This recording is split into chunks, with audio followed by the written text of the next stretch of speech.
ជម្រាបសួរបងប្អូនថ្ងៃដែលបាទគឺយើងមាន power bank បាទគឺ hardware បាទគឺចូល stock ថ្មីទៀតហើយបងប្អូនបាទចំពោះ power bank hardware បាទគឺមានកម្លាំងរហូតដល់40000 ampere បាទហើយក៏មានតម្លៃសមរម្យដែរបាទគឺមានតម្លៃត្រឹមតែ$32តែប៉ុណ្ណោះហើយចំពោះវគ្គនេះដែរគឺយើងមានចូលច្រើនបងប្អូនទី1គឺ power bank 40000 ampere និង power bank បាទ20000 ampere បាទហើយនឹងមានចូលដូចជាពិសេសបាទគឺចំពោះសាំងសា iPhone ផងដែរបងប្អូនបាទដោយបងប្អូនបានដឹងហើយបាទគឺចំពោះបងប្អូនដែលប្រើប្រាស់នៅ iPhone បាទគឺគាត់តែទិញសាំងសាហើយវាល្អឯងខូចបាទដូច្នេះសម្រាប់បងប្អូនដែលចង់ទិញសាំងសា iPhone ដែលមានតម្លៃសមរម្យនិងមានគុណភាពល្អគឺបងប្អូនអាចជ្រើសរើសយកបានសាំងសាបាទគឺ model hardware បាទគឺ KSA 217ផងដែរបាទចំពោះសាំងសានេះគឺមានតម្លៃត្រឹមតែ$12តែប៉ុណ្ណោះហើយចំពោះលក្ខណៈពិសេសរបស់វាបាទគឺមានកម្លាំងសាករហូតដល់5 ampere និង27 watt ផងគឺវាមាន5ខ្សែ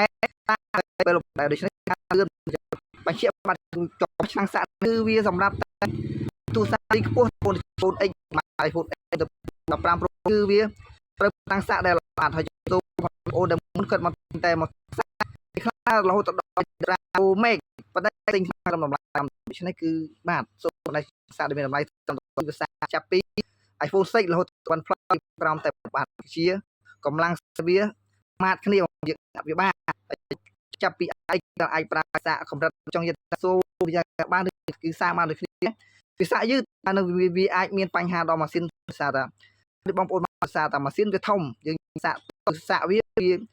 ហើយមានបញ្ហាជាខូចនឹងមានបញ្ហាផ្សេងចំពោះដែរបាទបងប្អូនប្រើទៅគឺសាកដូចខ្លាំងបំធំបន្តិចដូច្នេះគឺសាកទៅរៀងលឿនហើយក៏វាមានភាពទៅលើយើងមកដែរមិនមានតែឆ្នាំចិត្តតែសាកទៅវាបានទេបាទមួយចំនួនតែមានកំណត់នោះ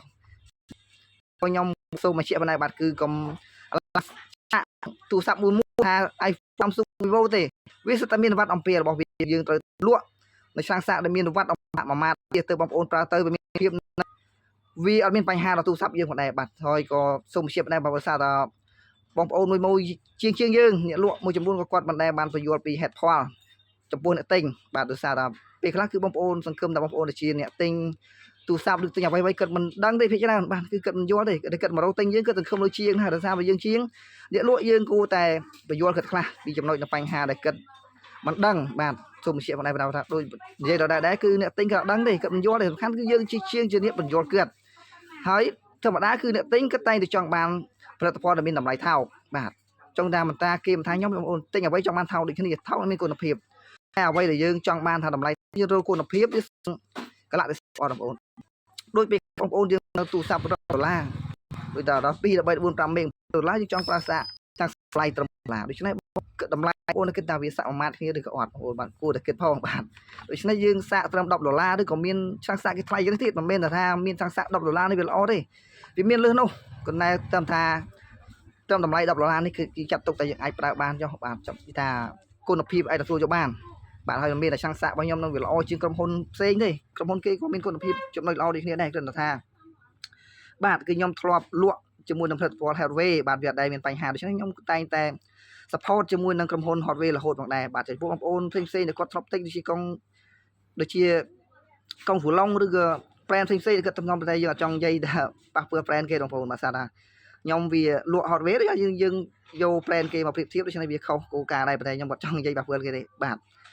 តោះថ្ងៃនេះគឺវីដេអូក៏មិនមានតែប៉ុណ្ណឹងដែរបើសិនបងប្អូនដែលចង់ទិញឆ្លាំងសាឬក៏ចង់ទិញទូរស័ព្ទឬក៏ចង់ជួសជុលទូរស័ព្ទដៃគ្រប់ប្រភេទគឺបងប្អូនអាចមករកទិញបានឬក៏ជួសជុលបាននៅហាងពូស្មីលក់ទូរស័ព្ទដៃផ្សាររលួសផងដែរបាទ